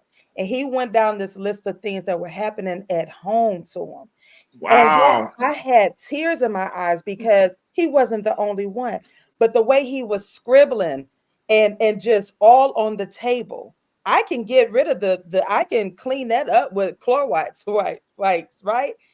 But it was just that moment of freedom that I allowed. That was that safe space. And that's why I always encourage people inside your homes, create that safe space, because we are living in a place where we don't have that space where we can express, even within our own community. People are like, you don't need to be angry. That's just hereditary. No, it's something bothering us. Come on. Let it out. Let's find a creative way. And that was a creative way that I learned with my students at that time. And at the end of the hour, my boys were fine, right? So that was something part of the classroom that I let them do. If they were angry, they would let me know, and then I would tell them, "Hey, find a little square on your table or somewhere, and scribble it out, and then we could talk about it and come on back." But we have to find these creative ways to allow each other to express how we're feeling. And we're not doing that. Not even in our own community, we're not doing that. And if that is a part of the solution in terms of giving each other space, because I know sometimes in our interactions with one another as Black folks, right? When one person is angry, then the next person in the same conflict, they get angrier than the other person getting, and nobody wants to walk away. Nobody's just saying, "Hey, look, let's just put this thing on pause for a minute," right? Or if that does happen, you have one person that says, "Let's put this thing on a pause," and the other person's just going at it. And we see this in male-female relationships a lot. I saw a situation, Trinette, years ago. The man, obviously him and his lady, this was while I was in Baltimore, came storming out the house. I'm watching this whole thing play out. He came storming out the house into, major intersection. He's walking out. The sister is running behind him. She's still in her house clothes. What? All the back and forth. Yeah. And he's like trying to walk away. Yeah. And she is going at. He stops. I said, "Oh Lord." He turns around and he says to her, gets up in her face and said some words to her, and continues to try to walk, and she's still going at it. And I'm thinking to myself, sister. My sister, you got to know when to because this man is about 10 seconds away from knocking you into the street. Yeah. And I'm saying that sometimes we do have to recognize that you can't keep pushing people's buttons, right? And this is so prevalent. Same thing. Men do it with women and everything, but we thinking walking away is a punk thing, right? Like, I can't walk away. I'm gonna show this person that I ain't no punk. You have to set up those boundaries. You got to set up those boundaries. Now, here's the other thing: as before we take our break, real quick, my sister Karen Connor, you checked in and said, "Our anger is the result of the trauma we have suffered personally, witnessed, and learned about the suffering of our ancestors. Our hearts have emotional scars from all the trauma." Yeah. And I agree. And I agree. And here's a term that I thought about as I'm listening to you, Trinette. I had to look up a term, and I'm sure, Pastor Damon, you probably use this term. The term righteous indignation, folks. Look this up. Righteous indignation is anger driven by contempt, according to one definition. We are angry because we are disgusted at something we perceive to be morally incorrect. So we use the term righteous indignation because the wrong that has been committed by us is on a moral level. We feel it morally. We feel it in our bones. So going back to what You Don't Like My Music said in terms of injustice, that's a moral violation that the human being can't be afforded certain opportunities. We're talking about the right to vote. We done that when that right to vote has been removed or when it becomes threatened, that's a cause for righteous indignation. Yeah. You see what I'm saying? When you're talking about the conversation about women's rights to choose and make decisions about how they should treat their own bodies, that's a cause of righteous indignation. For women and for men. So, there's a way to be angry. And I think some of our crew members in the chat talked about this. You just got to learn how to control your anger. And I think that's the part. That's the part. Talk to me about that. Let me take a quick pause. So I feel like we do have to learn how to control that anger. We do have to, teach our children, you just don't go up and hit anybody when you're angry. You're not going to throw anything, but you have a right to express that. And what does that look like? We have to show our children, what does that look like? And even show our partners, our family members, what does expressing yourself look like? You know, what does being angry mean? Are you able to express how angry you are in our household?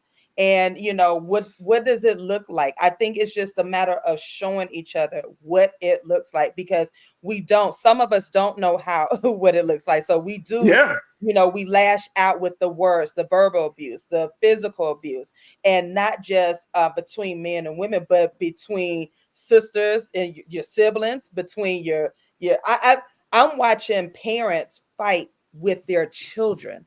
Come on. I just witnessed, not witnessed personally, but just saw something on the internet where a father shot his son. And know, and I'm thinking like, wow, this was anger built up. And somewhere down the line, nobody was able to express this or share it. And like, what happened? So I'm seeing this more and more in our relationships, and especially in our families. And that's scary. Those are ticking time bombs, and everybody probably has just passed it on. Oh, well, you know, that's how they do, and they just gonna argue. And this, no, if it gets to that point, there's a major problem. There's a major problem. Absolutely. Let me see. The Stephanie Humphrey channel, you posted something. You said, I used to have, and since I truly appreciate you posting this, you said, I used to have free release journaling at the start of the summer academy class I taught with high schoolers. We went around and shared if we wanted. It was powerful. I love that idea, Stephanie Humphrey channel. Yes. Writing down, you're taking a moment to write down how you're feeling, getting it all out on paper. It's like that old methodology, that old method of like, you know, writing a letter to somebody and never sending it. I still do that. Do you write a letter to yourself? Right. Listen, them 10-page letters. I got 25-page letters. Okay. Hey, look. We journal. Yes. We take a time out. Some of us, we might meditate. Some of us may go to prayer. You know what I'm saying? I've gone to the prayer rug when I've been in a very angry state. Yeah. And watch what that does with 5 minutes, 10 minutes of communion with your creator. Yes. However you find your peace, man. Yeah. And however you find your peace. But I'm going to just say this, as we've got to wrap up this part. It's okay to be angry. Yes. You just got to find ways. And then we all grown-ass adults at this point. Yeah. We understand what trauma has done. We understand then what toxic parenting has done, because we have all been experienced some level of toxic parenting or something as growing up. But at this point in our lives, and if you're watching this show, there's a certain level of consciousness you have. You know you can find a way to find your peace, to get back into balance and equilibrium with yourself. Yeah. It's okay to be angry, but if you stay angry all the time, how can you feel the love? How can you feel the warmth of other people? Exactly. I agree. How can you find the space in your heart to love yourself again? Or even, let's go even further, right, Trinette? How can you find space in your heart to reconcile your differences with the other person you're in conflict with? Exactly. Conflict resolution. We need it. Come on. Let's do it. Let's do it. We got to take a quick pause. When we come back, let's talk about Niecey Nash. That's how she thanked herself during her award speech, and how some people say, you know what? That is revolutionary. I want to get your take on that as well, crew. And we'll check in with Trinette as well to get your take on this final conversation right here on The Culture on the Black Star Network.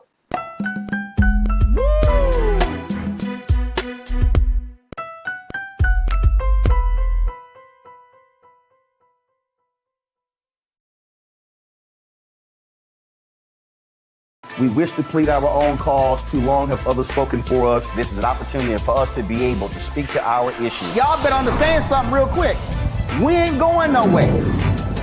It is a continual battle that we see all across this country. Revolution will not be televised. The revolution will be streamed. All momentum we have now, we have to keep this going. He makes sure that our stories are told. Roland Martin's doing this every day. You can't be black own media and be scared.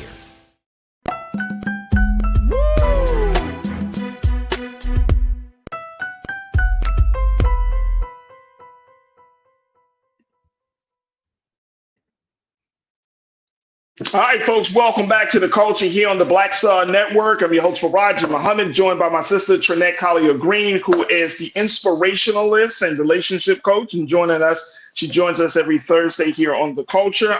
Let's talk about thanking yourself. Yeah. Niecey Nash Betts, who has kind of rose to fame from her pivotal role in the Comedy Central show Rescue. What's that? Reno 911. Yeah. Reno 911. She played in that show, which she was super funny in that. She has grown. She has moved on. She has risen to the top. She recently just was awarded an Emmy for her role in the Netflix show Dahmer, that talks about the story of Jeffrey Dahmer, and she played the black neighbor that was next to Dahmer at the time. And if y'all haven't seen Dahmer, whew, powerful. Yeah. Her role was pivotal in that limited series. She got the acceptance. She got the award at the Emmys. I want to play for you what she said, and then we'll talk a little bit about this as we wrap up the show. Let's cue up her acceptance speech from the Emmys. Take a look at this, folks.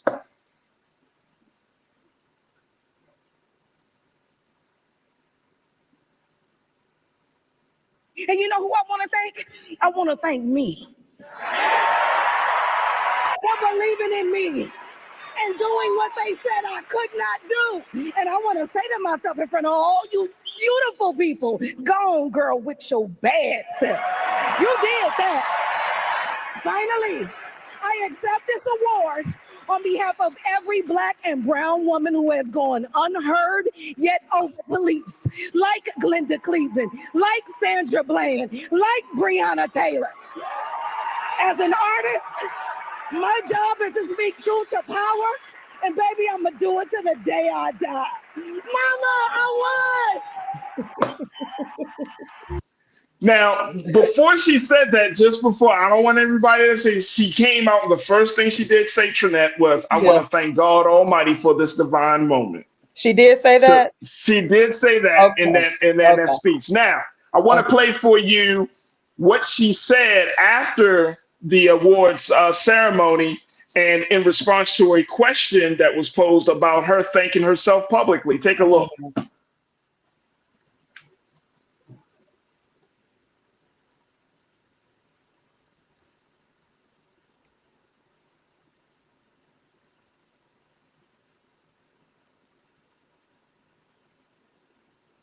Only one who knows what it cost me. I'm the only one who knows how many nights I cried because I couldn't be seen for a certain type of role. I'm the one who knows what it's like to go through divorce on camera and still have to pull up and show out, and you still got to go home and you have children and a whole life. And so I'm proud of myself. I'm proud that I did something that people said I could not do because I believed in me. And sometimes people don't believe in themselves. And I hope my speech was a delicious invitation for people to do just that. Believe in yourself and congratulate yourself. Sometimes you got to encourage what? Yourself. And that's why it's not called mama esteem, them esteem, us esteem. It's called self-esteem, because don't nobody got to believe it but you. Yeah,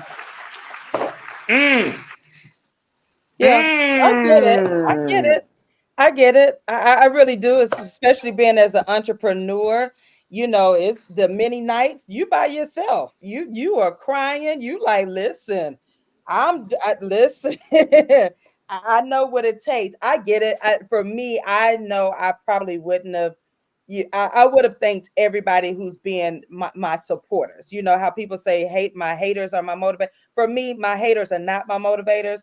My supporters are my motivators. So for me, I would have said, I would have thanked my supporters and you know, for this journey. But I understand where she's coming from, because we don't know those nights of crying. You know, however, as an entrepreneur, I get it. So I mean, congratulations to her. Again, this is something that we're always trying to scrutinize. Like she said it, and I mean, she said what she felt. She thanked her, and I'm pretty sure she means that she thanks her supporters as well. And she definitely did that. But do you your response to this question? Should we thank ourselves publicly? Do you say yes or no? I don't know. That's for me. I'm gonna say probably no. No. Okay. I'm gonna, I'm just gonna be more. I'm not to say she's not humble, but for me, it would be like I want to thank my supporters for this journey. Well, she like I said in her acceptance speech when she got her Emmy, she thanked God first. That was the first thing came out of her mouth. Okay. Then she thanked other people that was related to the project and all of those who voted for her and all of that and stuff like that. And then she came down. That's when she said, "And you know who else I want to thank? I want to thank me." Well, okay, now she did thank her supporters. I'm thinking she didn't thank anybody. Oh no. I can see that, because at the end of the day, it was me that had to get up and push my, like you really do have to encourage yourself. So I don't see anything wrong with publicly thanking myself. Like you thanking yourself, you're believing in yourself. You're just really saying how proud of you that you are proud of yourself. So I don't see anything wrong with that. We see a lot. Yes or no. And well, you know what, Trinette, we see a lot of this on social media. I see a lot of when people get awards or any type of accolades and acknowledgement, they post it, right? When people have birthdays, they say happy birthday to me. Right? Ask for the cash out, like I'm supposed to say. I'm on the fence with that. I'm just cut differently. I just wait. I ask for the cash. I'm not saying it's wrong or right. I'm just saying. Right. No, I feel you. I definitely feel you because I'm gonna be honest with you. I get a little. It feels a little cringy for me too. Like I know. Like on social media, right? Like, Facebook will let you know that somebody's birthday is coming up. So people, I feel a little weird about like, hey, happy birthday to me. Now I have put up a post like, hey, I'm blessed to see another year, XYZ. But then when I don't put the cash up, like you could bless me with, like that type of deal. I feel I'm like, oh wow, people really do this now. Like you can cash out me. Like, how I want to give you a birthday gift? I don't know you like that. Like, so I don't know. I think maybe I don't know if there's a thin line between the confidence and the arrogance, but I didn't see arrogance with her speech. Now you do have some people that are like, it ain't nothing but me, this and another. So I think, if you give off that air of arrogance, then I would have a problem with it. But I do get what she's saying. Like, hey, I've been on this journey. And if you didn't understand why I was acting the way I'm acting or whatnot, this is why. So yeah, I can see. I hear you. Hey, look, Damon Blissett, my pastor and brother, you say, I have absolutely no problem with this. There it is. That's what the pastors say. You don't like my music. You say, if someone thanks themselves publicly, they are seeking affirmation. Give it to them. Okay. That's what we do. That gives you some sense of support. That's what builds community, especially on social media platforms. I understand that. Thank you. You don't like my music. Janae, you say for so long we are told to remain humble. If you win one, you get to speak up on your behalf after you've been exalted. Woo! Yeah. And that's what I was alluding to. Like we've been, again, going back to being taught to keep these happy thoughts and happy feelings, and we can't express it. Why not? Why can't we celebrate ourselves? We do a lot. So let's celebrate. Well, you know what? I think that what Niecey did versus what we're culturally used to. Like when Niecey did and said that, I had to push myself. I had to kind of break through all of those internal challenges to get to this place, which I think is fine. Yeah. But I think that this idea that you are quote unquote self-made, I did it all by myself, that is problematic to me. Right. Because I feel like that negates those who have sacrificed for you to be there. Somebody invested in you. Somebody took time to invest in you, whether it's financially, they let you hold their car, let you borrow some money, give you the time and space. You know, like somebody sacrificed something to get you into that space. So I hate being saying, I hate the term self-made. No, ain't nobody made, you ain't make yourself. Somebody was there, whether it's your mama, your daddy, your grandma, right? Somebody gave that ass a chance. Right. Somebody said you got some talent and skill. Right. And we gonna carry the water, but you better make it. Exactly. Yeah. And then you're gonna carry the water for all of us.